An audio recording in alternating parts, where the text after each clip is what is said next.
Hello students, I am Neeraj Kumar.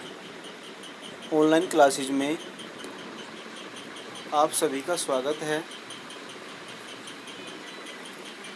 आज हम topic ले रहे हैं बादल यानी क्लाउड्स।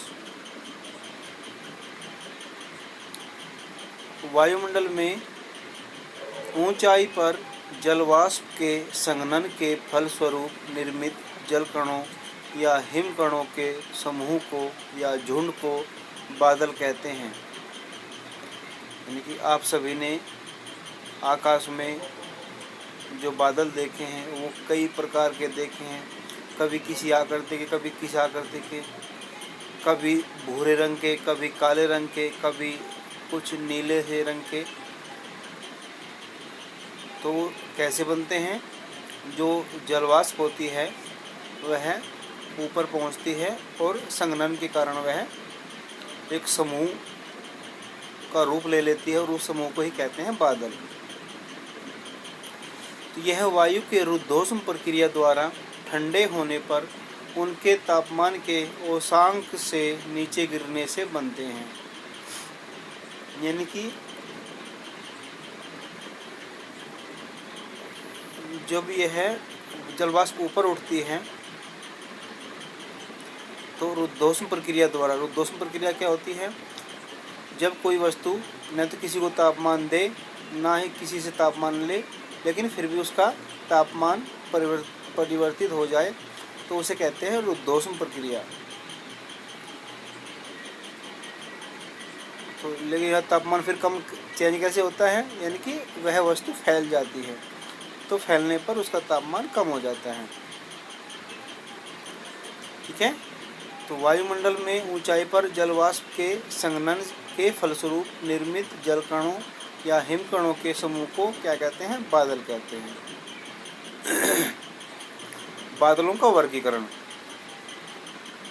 तो बादलों को उनकी आकृति, संरचना, विस्तार, ऊंचाई एवं सघनता के आधार पर कई भागों में वर्गीकृत किया गया है। इसमें सबसे पहला है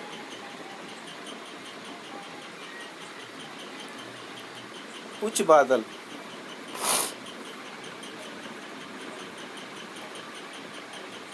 ये बादल 6000 से 20,000 मीटर की ऊंचाई तक पाए जाते हैं। अगर इनको किलोमीटर में कन्वर्ट करें तो लगभग 6 किलोमीटर से लेकर 20 किलोमीटर की ऊंचाई तक पाए जाते हैं उच्च बादल। ठीक है। और उसमें सबसे पहला है पक्षाप बादल यानी कि सिरस क्लाउड्स। इसकी ऊंचाई सर्वाधिक होती है, अर्थात 10 से 15 किलोमीटर की ऊंचाई तक ये बादल पाए जाते हैं। कौन से? पक्षाप या सिरस क्लाउड्स। तथा पक्षाप बादल सफ़ेद रेशम की तरह कोमल होते हैं। जैसे सफ़ेद रेशम होती है ना, ऐसे ही बिल्कुल वो कोमल होते हैं ये। और अधिक ऊंचाई तथा सफ़ेद रंग के कारण धरातल पर इनकी छाया नहीं पड़ती है। सामान्यतः चक्रवातों से पूर्व यानी पहले इस प्रकार के बादल आकाश में छा जाते हैं। ऐसे बादल वर्षा नहीं करते हैं। तो जो सबसे अधिक ऊंचाई पर बनते हैं कैसे सफ़ेद होते हैं, रेशम की तरह कोमल होते हैं। ठीक है। लेकिन ये वर्षा नहीं करते हैं। फिर नेक्स्ट है पक्षाप स्तरीय बादल यानी कि सिरोस्ट्रेटस क्लाउड्स। ये बादल प्राय आकाश में पतली दूधिया रंग की सफ़ेद चादर के समान फैले रहते हैं। देखिए जो पक्षाप स्तरीय बादल हैं ये सब हम ऊपर से नीचे की तरफ आ रहे हैं। तो सबसे ऊपर कौन से थे? पक्षाप बादल। उसके नीचे हैं फिर पक्षाप स्तरीय बादल। ये कैसे एक पतली चादर के रूप में फैले रहते हैं और रंग कैसा है इनका? दूधिया सफ़ेद। इनके आगमन पर सूर्य तथा चंद्रमा के चारों ओर प्रभामंडल यानी कि हैलो बन जाता है। प्रभामंडल क्या होता है? पहले बताया था आपको कि सूर्य और चंद्रमा के चारों ओर जब बादल का घेरा बन जाता है तो उसे कहते हैं प्रभामंडल या हैलो। तो यह प्रभामंडल या हैलो चक्रवात के आगमन का संकेत होता है। ठीक है। अब नेक्स्ट है फिर पक्षाब कपासी बादल, सिरोक्यूमुलस क्लाउड्स। ये बादल सफ़ेद एवं गोलाकार आकृति के होते हैं, कभी कभी लहरदार आकृति भी बनाते हैं।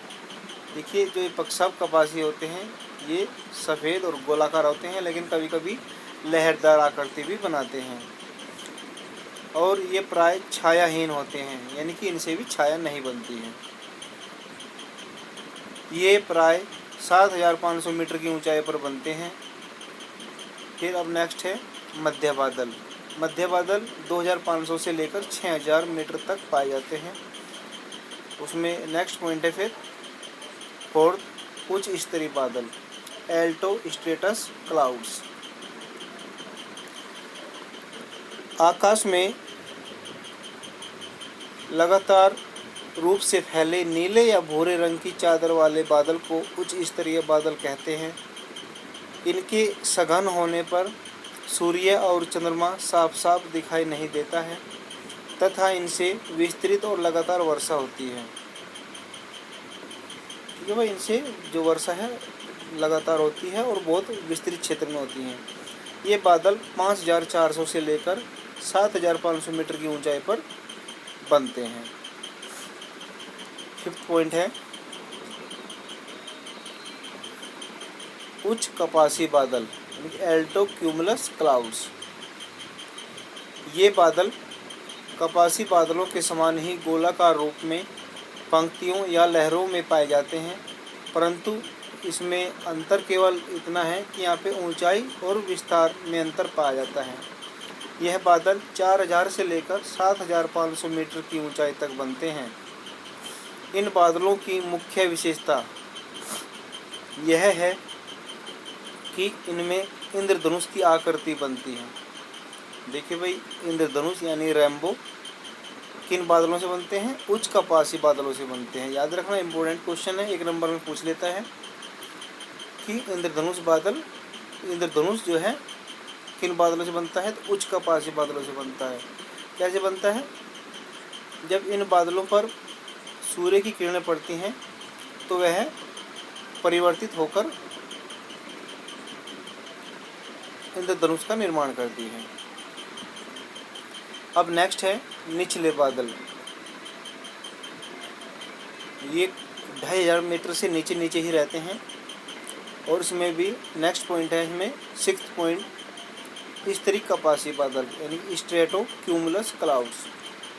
इनका रंग हल्का भूरा होता है तथा ये बड़े बड़े गोलाकार चक्तों के रूप में पाए जाते हैं। तो इनका रंग कैसा होता है? हल्का भूरा होता है तथा बड़े बड़े चक्तों के रूप में पाए जाते हैं, और इनकी जो ऊंचाई है वो 2500 से लेकर 3000 मीटर तक होती है। नेक्स्ट है स्तरीय बादल यानी कि स्ट्रेटस क्लाउड्स। ये बादल कोहरे के समान होते हैं, धरातल से सटे नहीं होते हैं। ठीक है, कोहरे के समान होते हैं, जबकि कोहरा तो धरातल से सटा रहता है, लेकिन ये बादल धरातल से कुछ ऊंचाई पर होते हैं।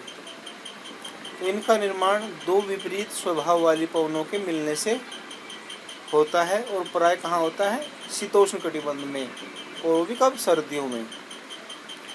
इम्पोर्टेंट पॉइंट है भाई कि शीतोष्ण कटिबंध में सर्दियों में बनते हैं स्तरीय बादल।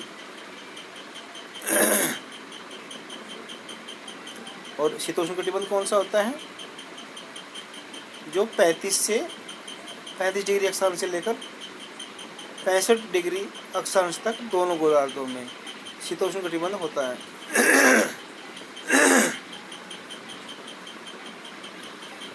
ये प्राय 2100 मीटर की ऊंचाई पर बनते हैं। इनके छा जाने से आकाश धुंधला लगता है और इनसे बूंदाबांदी की संभावना बनी रहती है। फिर नेक्स्ट पॉइंट है वर्षा स्तरीय बादल, निम्बो स्ट्रेटस क्लाउड्स। धरातल के समीप पाए जाने वाले काले रंग के घने बादल को स्तरी क्लाउड्स यानी कि स्तरी बादल यानी सॉरी वर्षा स्तरी बादल कहते हैं। ये किसी भी आकार में हो सकते हैं। इनकी सघनता के कारण संपूर्ण क्षेत्र में अंधकार छा जाता है तथा वर्षा वृहद रूप में होती है। फिर नेक्स्ट है वर्षा बादल सॉरी कपासी बादल यानी क्यूमुलस क्लाउड्स। कपासी मेघ की आकृति गुंबदाकार होती है तथा ये 1000 से लेकर 3000 मीटर की ऊंचाई तक पाए जाते हैं, जिसमें कुछ का रूप छोटा, श्वेत और रुई के समान होता है, जबकि कुछ गहरे और घने काले रंग के होते हैं। इनके आगमन से मौसम साफ और स्वच्छ हो जाता है और कभी कभी गरजने वाले बादल भी बन जाते हैं। और लास्ट पॉइंट है हमें कपासी वर्षा बादल क्यूमुलोनिम्बस क्लाउड्स। ये अत्यधिक विस्तृत तथा गहरे बादल होते हैं। इनका विस्तार ऊंचाई में अधिक होता है। यह पर्वत सदृश या लंबवत स्तंभ के रूप में दिखाई देते हैं। इनके साथ वर्षा, ओला तथा तड़ित झंझा की संभावना बनी रहती है। इनसे रुक रुक कर भारी वर्षा होती है। ठीक है, तो जो कपासी वर्षा बादल होते हैं ये सबसे नीचे होते हैं, कह सकते हैं कि धरातल के सबसे निकट होते हैं। ठीक है, तो इनसे तड़ित झंझा, ओला, वर्षा आदि की संभावना बनी रहती है और इनसे वर्षा जो है भारी होती है और रुक रुक कर होती है। तो ये था आज का टॉपिक क्लाउड या बादल। आई होप सभी के समझ में आ गया होगा। आज के लिए बस इतना है। धन्यवाद।